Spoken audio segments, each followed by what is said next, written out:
Picture 1947 Los Angeles for a second. On one hand, you've got the dazzling, sun-soaked lights of the Hollywood dream machine. But on the other, a gritty, shadowy underworld that was incredibly dangerous. Welcome to this explainer. Today we're opening up an absolute true crime mystery box, from the archives of American history, to explore a cold case that perfectly captures that dark contrast. We're going to dig into the facts, the investigations, and the wildly enduring theories behind one of the most famous unsolved murders of the 20th century. Okay, let's dive into this. This case is widely considered the most sensational killing in LA's history. And honestly, that is really saying something, given the era. You know, the post-war period in Southern California wasn't all just unbridled optimism and movie premieres. There was a brutal reality humming just beneath the surface. Countless young hopefuls were pouring into the city from all over the country, chasing the glamour of the silver screen, but they often found themselves caught in a much more unforgiving, dangerous environment. And that brings us to the woman at the center of this tragedy, 22-year-old Elizabeth Short. Originally from Medford, Massachusetts, she traveled all the way to Southern California, just like so many others of her generation, armed with basically nothing but ambition and dreams of a movie career. Her story represents the ultimate, tragic inversion of that Hollywood dream. It's a really stark reminder of the vulnerability of those who came seeking stardom in a city that could, quite frankly, be incredibly ruthless. But her pursuit of that dream met a sudden and terrifying end on January 15, 1947. A local resident made a chilling discovery in a vacant lot on South Norton Avenue, right near LA's Leimert Park neighborhood. Just imagine the profound shock of a quiet, everyday morning being completely shattered by what they found. And the sheer visibility of the location is key here. A vacant lot right in a residential area meant this wasn't a murder meant to be hidden away in the shadows. It was a horrifying display meant to be found. Now, we need to look closely at the facts of the crime scene. And a quick warning here, they are incredibly grim. The sheer brutality of the act was staggering. Elizabeth Short's torso had been completely cut in half. Some of her organs had been removed, and her head was bludgeoned. Perhaps most terrifyingly, slashes were actually carved into either side of her mouth to create the look of a maniacal grin. And the medical examiner noted a truly disturbing detail. Her stomach contained fecal matter, which strongly suggests she was forced to consume it before she was killed. Because of the macabre nature of the crime and the dark clothing she usually wore, the sensationalizing newspapers of the time dubbed her the Black Dahlia. That moniker caught on like wildfire and quickly became way more famous than Elizabeth Short's own name. As you can imagine, the Los Angeles Police Department was immediately placed under immense pressure to solve this heinous crime. Detectives interviewed literally hundreds of people, basically anyone they could find who had even the most minimal passing contact with Elizabeth Short. But here's what happens when a case gets this level of intense media frenzy. The police didn't just find suspects, they found people desperate for a sick kind of infamy. Over the years, the LAPD actually received hundreds of entirely false confessions. This forced detectives to waste precious time and completely muddied the waters of the real investigation. Let's move to the timeline and see how this builds over the decades, because the mystery of the Black Dahlia simply refused to die.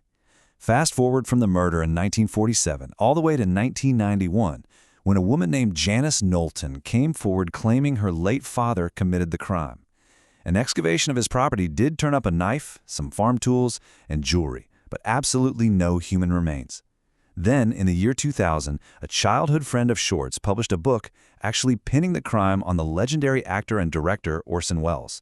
The theories became increasingly wide-ranging and sometimes completely bizarre, which just goes to show how deeply this unsolved case permeated the American psyche. Now, what's really interesting about this slide is how, out of all that historical noise and wild speculation, two of the most viable, deeply researched suspects eventually emerged. On one hand, we have Dr. George Hill Hodel, a man with the exact medical expertise needed to commit such a precise surgical mutilation. And on the other hand, we have Leslie Dillon, a mortician's assistant with his own disturbing ties to the LA underworld. Let's look at the incredibly compelling, yet entirely different cases built against both of these men over the years. So, let's start with Dr. Hodel. The evidence here largely stems from a 2003 best-selling book called Black Dahlia Avenger. And get this, it was written by none other than his own son, a retired LAPD detective named Steve Hodel. Steve grew suspicious after finding photos he believed to be of Elizabeth Short in his father's possessions after he passed away in 1999. Dr. Hodel definitely had the anatomical knowledge required, and suspiciously, he fled to Asia in 1950. But the physical evidence his son uncovered is what's truly chilling. Back in the 1940s, the Hodel family lived in the Sodden House. It's this famous building designed by Lloyd Wright in a very distinctive, imposing Mayan block style. Well, in 2012, Steve Hodel's search of the property turned up soil samples that actually tested positive for decomposed human remains. Plus, a cement sack presumed to be used to transport Short's body perfectly matched the type used for contracting work at that specific house. Add to that, a handwriting expert who found the lettering on a taunting note sent to the press was a close match to Dr. Hodel's writing. It's a deeply unsettling, highly circumstantial theory. But then, a completely different narrative emerges in a 2017 book by true crime author Pugh Eatwell, pointing the fingers squarely at Leslie Dillon. Now, Dillon wasn't just a bellboy. He was a former mortician's assistant, meaning he too possessed the specialized knowledge required to sever and drain a body. Eatwell's research suggests a terrifying motive linked to Mark Hansen, a local nightclub owner whose sexual advances Elizabeth Short had reportedly rejected. According to this theory, the murder actually took place at the local Astor Motel. The story goes that the motel's owner found one of his rooms totally covered in blood and fecal matter the day after the murder. But because the owner had his own history of domestic abuse and police trouble, he allegedly chose to clean the room himself rather than report it. It's literally a textbook example of the corruption and dark cover-ups that plagued 1940s Los Angeles. So, the crucial point here is that neither of these men was ever charged with the murder of Elizabeth Short. The LAPD took both of these suspects incredibly seriously at the time. They were highly viable targets. The police even tapped Dr. Hodel's phone to listen in on his conversations, and they brought Leslie Dillon in for official questioning. Yet despite the tantalizing circumstantial evidence surrounding both the doctor and the mortician's assistant, police were never prepared to decisively say who killed her. The investigation eventually just stalled out, and the official trail went stone cold.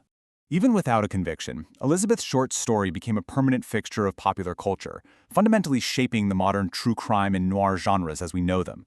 James Ellroy's famous novel, The Black Dahlia, which was later adapted into a film, serves as a prime example of this. Ellroy's own fascination with the case was actually deeply personal.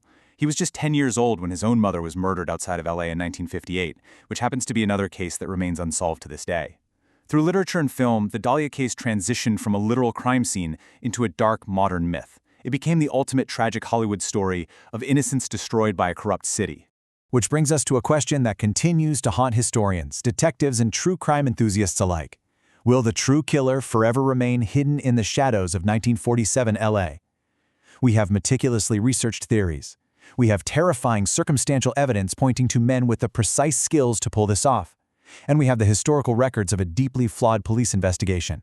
But we still lack that final, definitive piece of the puzzle.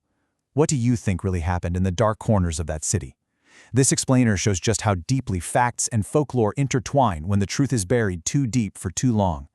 Thank you for exploring the dark, labyrinthine history of the Black Dahlia with me today. Keep seeking the truth, keep analyzing the evidence, and I'll catch you in the next explainer.